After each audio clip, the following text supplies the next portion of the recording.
कोई ऐसा हमारे विभाग में अंग नहीं है जो चोरी नहीं करता। तो ये चोरों का हम सरदार हैं, अब सरदार ही बताएंगे। जब चोरी हो रहा है तो हम उसके सरदार हुए।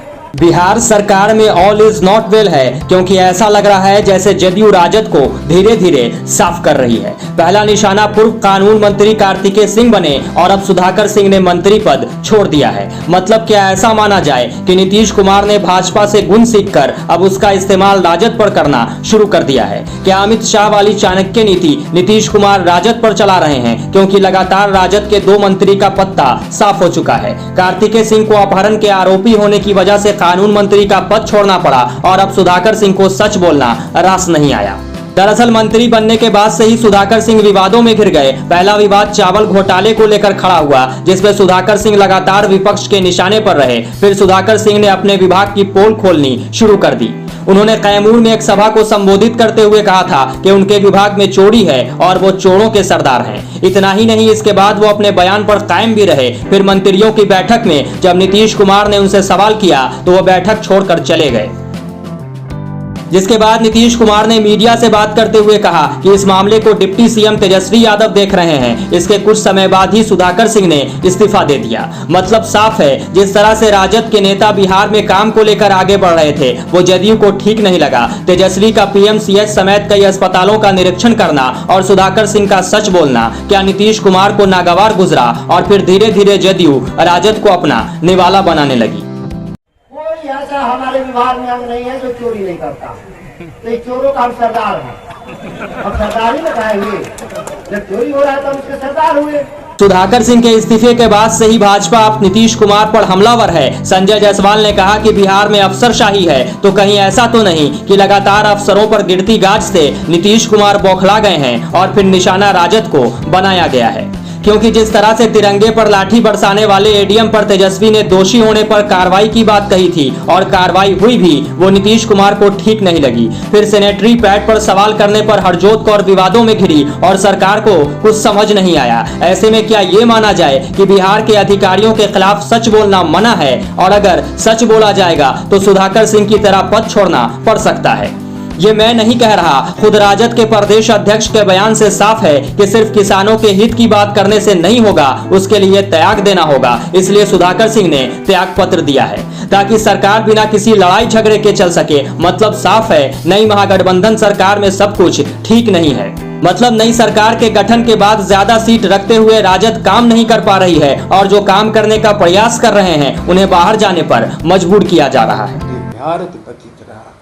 भारत व्यतीत रहा, पूरा आंदोलन चला और कानून वापस हुआ। वो किसानों का प्रतीक था।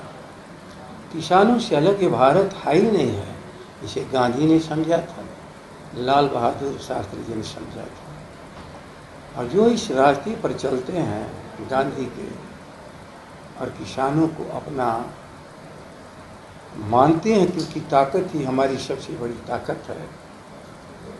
संयोग से बिहार के कृषि मंत्री ने इस प्रश्न को उठाया, लेकिन प्रश्न उठाने से नहीं होता, त्याग भी करना पड़ता है। आज मैं आप लोगों के माध्यम से बता रहा हूँ, बिहार के कृषि मंत्री इस शुभ अवसर पर, शुभ दिन पर अपना त्याग पत्र भेज दिया है सरकार के पास,